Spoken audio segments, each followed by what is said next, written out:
जय श्री कृष्णा। कृपा करके चैनल को सब्सक्राइब करके रखें। गीता की सभी अध्याय इस चैनल के माध्यम से सुन सकते हो। गीता अध्याय 2 श्लोक 1 से 72 तक। श्लोक 1। मधुसूदन मधुराक्षस को मारने वाले श्री कृष्ण ने इस प्रकार कृपा से व्याप्त, आंसुओं से पूर्ण व्याकुल नेत्र वाले विषादयुक्त उस अर्जुन से यह वाक्य कहे। श्लोक 2। हे अर्जुन, अश्रेष्ठ पुरुषों द्वारा सेवित, स्वर्ग को न देने वाला, अपयश करने वाला यह कलंकी गंदा मैला विचार तुम्हें इस विषम स्थल में किस कारण से उपस्थित हुआ है। श्लोक 3। हे अर्जुन, नपुंसकता की ओर गमन मत कर, यह तेरे लिए योग्य नहीं है। हे शत्रुओं को तपाने वाले, तुझ हृदय की दुर्बलता को त्याग कर खड़ा हो जा, अर्थात युद्ध के लिए तैयार हो जा। श्लोक 4। हे मधुसूदन, मैं युद्ध में पितामह भीष्म और द्रोणाचार्य से बाणों से कैसे विपरीत युद्ध करूंगा। हे अरिसूदन, यह तो मेरे लिए पूजनीय है। श्लोक 5। महानुभाव, गुरुजनों को न मारकर इस लोक में भिक्षा भी भोगना कल्याणकारक है। निश्चित रूप से गुरुजनों को मारकर भी इस लोक में रुधिर से सने हुए अर्थ के लोभी भोगों को ही तो भोगूंगा। श्लोक 6। और यह नहीं जानते हैं कि हमारे लिए क्या श्रेयस्कर है, अथवा हम जीते या हमको वे जीते, जिनको मारकर हम जीना भी नहीं चाहते, वे ही धृतराष्ट्र के पुत्र हमारे सामने खड़े हैं। श्लोक 7। कायरतापूर्ण दोष ने जिसके स्वभाव को दबा दिया है, ऐसा मैं धर्म विषय में मोहितचित्त हुआ आपको पूछता हूँ कि जो निश्चित रूप से कल्याणकारी हो वह मेरे लिए कहिए। मैं आप द्वारा शासित करने योग्य हूँ, आपके शरण में हूँ, मेरे को निर्देश दें। श्लोक 8। निश्चित रूप से भूमि पर शत्रुरहित समृद्धिशील राज्य और देवों के स्वामित्व को भी पाकर मैं नहीं देख पा रहा हूँ उस उपाय को जो मेरी इंद्रियों को सुखाने वाले शोक को दूर कर सके। श्लोक 9। हे परंतप धृतराष्ट्र, निद्रा को जीतने वाला अर्जुन इंद्रियों के स्वामी श्री कृष्ण को इस प्रकार कहकर, हे गोविंद, निश्चित रूप से मैं युद्ध नहीं करूंगा, ऐसा कहकर चुप हो गया। इस श्लोक में श्लोक संख्या 7 में अर्जुन द्वारा कही गई बात से विरुद्ध कथन प्रकट होता है, अतः श्लोक संख्या 7 के बाद श्लोक संख्या 10 का पाठ करना उपयुक्त होगा। श्लोक 10। हे भरतवंशीय धृतराष्ट्र, श्री कृष्ण ने दोनों सेनाओं के बीच में विषादयुक्त उस अर्जुन को हंसते हुए से यह वचन कहे। श्लोक 11। तू जो अशोचनीय है उनको सोच रहा है और बुद्धियुक्त वाक्यों को बोल रहा है। विवेकशील पुरुष जिनके प्राण चले गए हैं और जिनके प्राण नहीं गए हैं उनके विषय में नहीं सोचते हैं। जीवित अथवा मृत व्यक्तियों के विषय में विचार करने वाले को अपंडित कहा है, क्योंकि विवेकशील वह है जो कर्तव्य के आधार पर निर्णय लेता है। श्लोक 12। न तो मैं ही किसी काल में नहीं था, न तू, न ये राजा लोग और न ही इससे आगे हम सब नहीं रहेंगे। श्लोक 13। जैसे देह धारण करने वाले प्राण को इस देह में बाल्य, तारुण्य, वार्धक्य, वृद्धावस्था प्राप्त होते हैं, उसी प्रकार अन्य देह प्राप्ति भी होती है, उस विषय में धीर पुरुष मोहित नहीं होता है। श्लोक 14। हे अर्जुन, सर्दी, गर्मी, सुख, दुख देने वाले बाह्य सृष्टि के पदार्थों के इंद्रियों से जो संयोग होते हैं वे तो उत्पन्न और नष्ट होने वाले अनित्य हैं। हे अर्जुन, उनको सहन कर। श्लोक 15। हे पुरुष श्रेष्ठ अर्जुन, सुख दुख को समान समझने वाले जिस धीर पुरुष को यह इंद्रियों को प्रभावित करने वाले बाह्य पदार्थ निश्चित रूप से व्याकुल नहीं करते हैं, वह अमरत्व के लिए योग्य होता है। श्लोक 16। सत्तारहित पदार्थों का अस्तित्व नहीं है, जिसकी सत्ता है उसका अभाव नहीं है। इन दोनों का भी अंत तत्वदर्शियों द्वारा तो देख लिया गया है। शरीर प्राण की सत्ता द्वारा संचालित होता है, अतः शरीर नाशवान असत व प्राण नष्ट न होने वाला सत है। श्लोक 17। नाशहित तो उसको जान जिससे यह संपूर्ण शरीर व्याप्त है, अर्थात प्राण। इस नष्ट न होने वाले प्राण का विनाश करने को कोई भी समर्थ नहीं है। श्लोक 18। नाशरहित जो बुद्धिगम्य नहीं, शरीर को धारण करने वाले शाश्वत प्राण के ये सब शरीर नाशवान कहे गए हैं। इसलिए हे अर्जुन, युद्ध कर। श्लोक 19। जो इस प्राण को मारने वाला समझता है तथा जो इसको मरा हुआ मानता है, वे दोनों ही नहीं जानते हैं। यह प्राण न मारता है, न मारा जाता है। श्लोक 20। यह किसी भी काल में न जन्म लेता है और न मरता है, अथवा न होकर फिर होने वाला है। यह प्राण अजन्मा, नित्य, शाश्वत व पुरातन है। शरीर के नाश होने पर भी नष्ट नहीं होता है। श्लोक 21। हे पृथापुत्र अर्जुन, जो इस प्राण को नाश न होने वाला, नित्य, अजन्मा और अपरिवर्तनशील जानता है, वह पुरुष कैसे किसको मरवाता है या किसको मारता है। श्लोक 22। जैसे मनुष्य पुराने वस्त्रों को त्याग कर दूसरे नए वस्त्रों को ग्रहण करता है, वैसे ही देह को धारण करने वाला प्राण पुराने शरीरों को त्याग कर दूसरे नए शरीर प्राप्त करता है। श्लोक 23।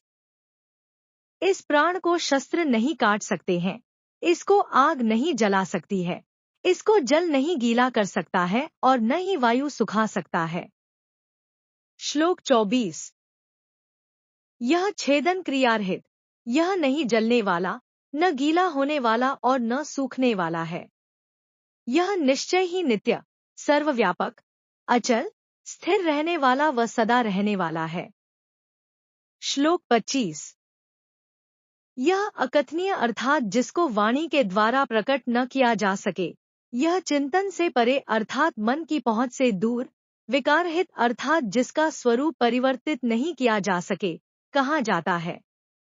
इस कारण से इस प्राण को इस प्रकार जानकर तू सोच विचार करने को योग्य नहीं है, अर्थात यह कोई विचारणीय विषय ही नहीं है।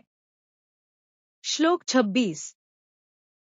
और यदि तू इस प्राण को सदा जन्म लेने वाला या सदा मरने वाला मानता है तो भी हे अर्जुन, इस प्रकार सोच विचार करने को तू योग्य नहीं है। श्लोक 27।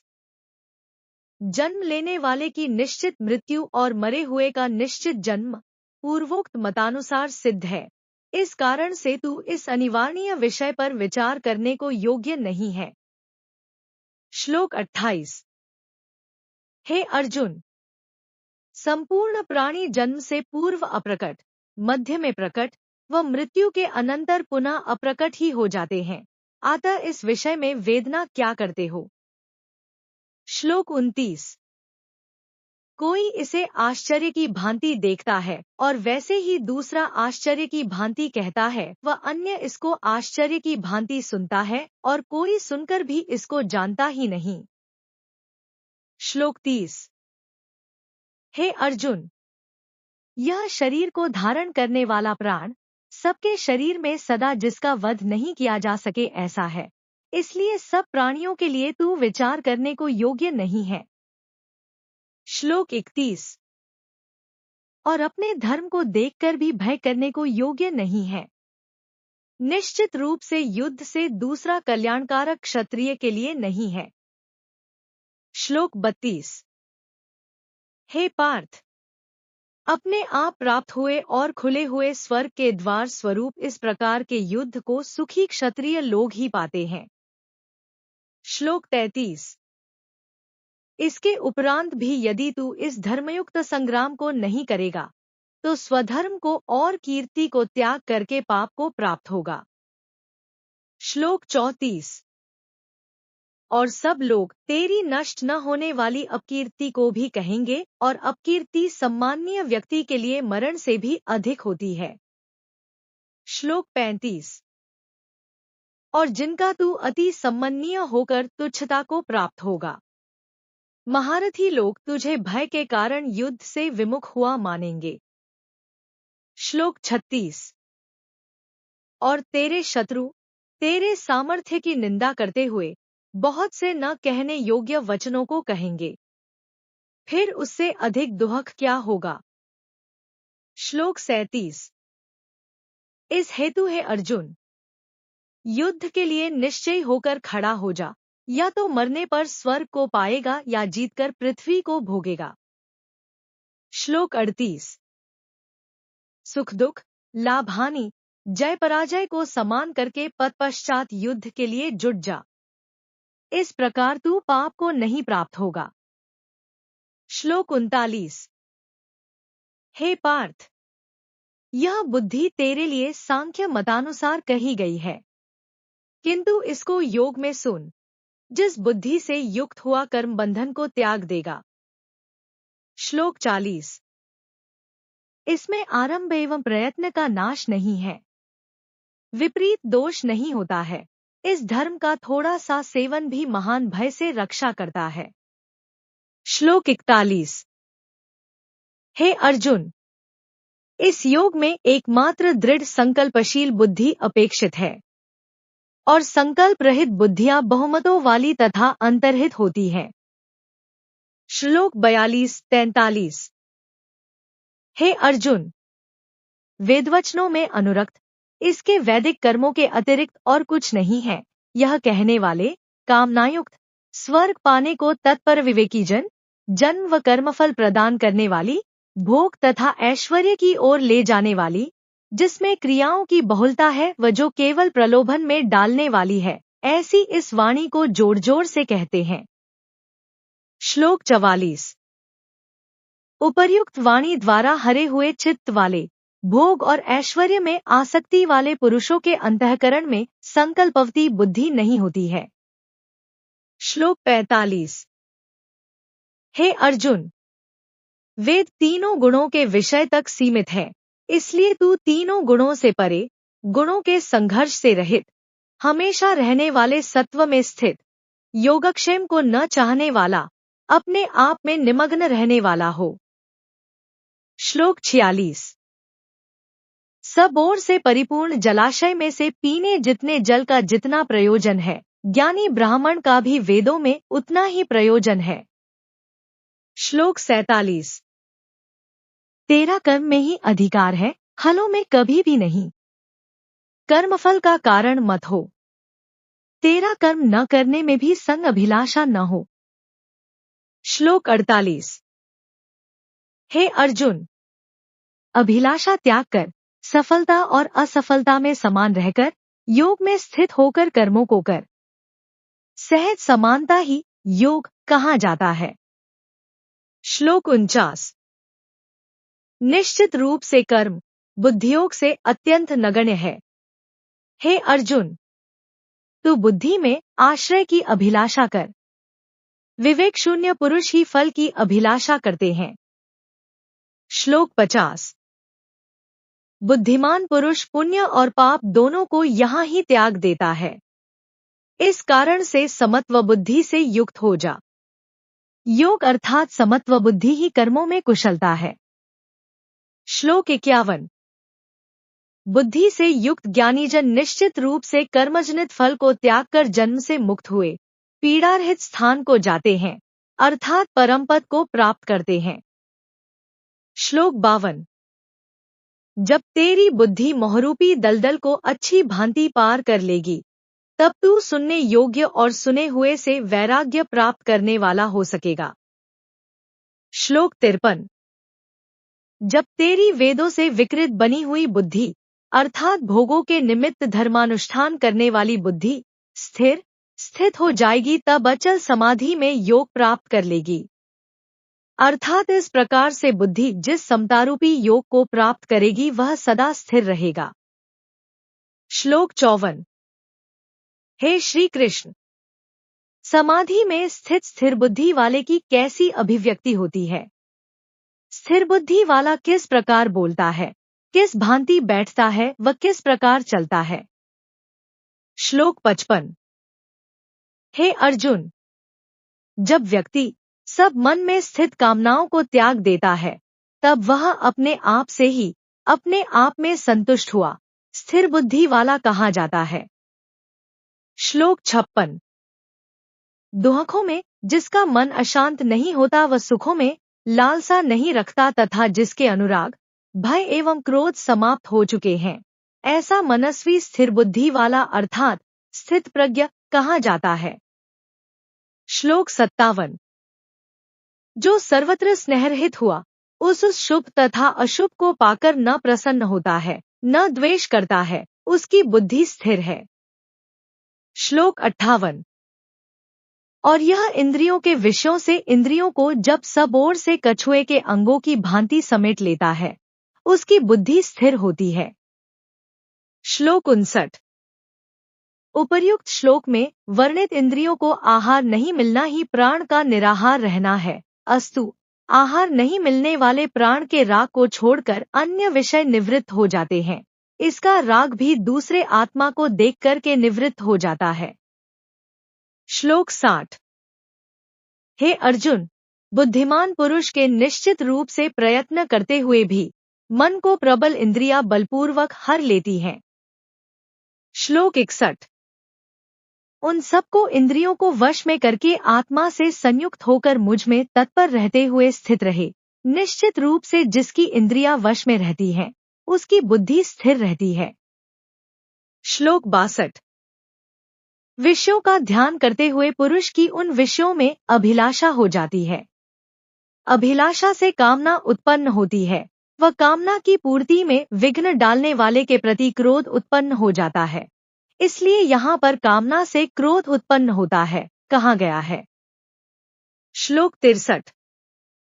क्रोध से प्रगाढ़ मोह उत्पन्न होता है। प्रगाढ़ मोह से स्मृति में विशेष रूप से भ्रांति पैदा हो जाती है, अर्थात जिसके प्रति मोह है उससे भिन्न अपने लोगों को विस्मृत कर देता है। स्मृति मिट जाने से बुद्धि का विनाश और बुद्धि का विनाश होने से व्यक्ति पूर्ण रूपेण नष्ट हो जाता है। श्लोक 64। किंतु समीप बैठने योग्य है आत्मा जिसके, अर्थात प्राण रागद्वेष रहित अपने वश में की हुई इंद्रियों द्वारा विषयों को भोगता हुआ प्रसन्नता को प्राप्त कर लेता है। श्लोक 65। इसके अर्थात प्राण के प्रसन्न होने पर संपूर्ण दुखों का अभाव हो जाता है। प्रसन्न चित्त वाले की बुद्धि निश्चित रूप से शीघ्र सुस्थिर हो जाती है। श्लोक 66। प्राण के आत्मा से युक्त न होने से बुद्धि नहीं रहती है। आगे उल्लेख होगा कि बुद्धि व मन जड़ हैं, इन्हें प्राण से ही चेतना प्राप्त होती है और आत्मा से अयुक्त प्राण के भावना भी नहीं उत्पन्न होती है। भावनारहित को शांति नहीं मिलती, शांतिरहित को सुख कहाँ। श्लोक 67। जो मन विचरण करती हुई इंद्रियों के पीछे पीछे चलता है, निश्चित रूप से जल में वायु द्वारा विचलित की गई नाव की तरह वह इस अयुक्त प्राणी की बुद्धि का हरण कर लेता है। श्लोक 68। हे अर्जुन, इस कारण से जिसकी इंद्रियां सब ओर से इंद्रियों के विषयों से हटाकर वश में हुई हैं, उसकी बुद्धि सुस्थिर है। श्लोक 69। सब प्राणियों की जो रात्रि है, उस रात्रि में आत्मा से युक्त प्राणी संयमी जागता है। जिसमें प्राणी जागते हैं, दृष्टा मुनि की वह रात्रि है। श्लोक 70। जैसे सब ओर से परिपूर्ण अचल प्रतिष्ठा वाले समुद्र में नदी आदि से आने वाला जल प्रविष्ट होता है, वैसे ही जिसमें सब कामनाएं प्रवेश करके विलीन हो जाती हैं, वह दृष्टा मुनि शांति को प्राप्त होता है, न कि भोगों को चाहने वाला। श्लोक 71। जो पुरुष सब कामनाओं को त्याग कर ममता रहित, अहंकार रहित व इच्छा रहित आचरण करता है, वह शांति को प्राप्त करता है। श्लोक 72। हे अर्जुन, यह ब्रह्मा संबंधिनी स्थिति है। इसको पाकर व्यक्ति मोहित नहीं होता है, अंतकाल में भी इसमें स्थित होकर ब्रह्मलीन अवस्था को प्राप्त हो जाता है।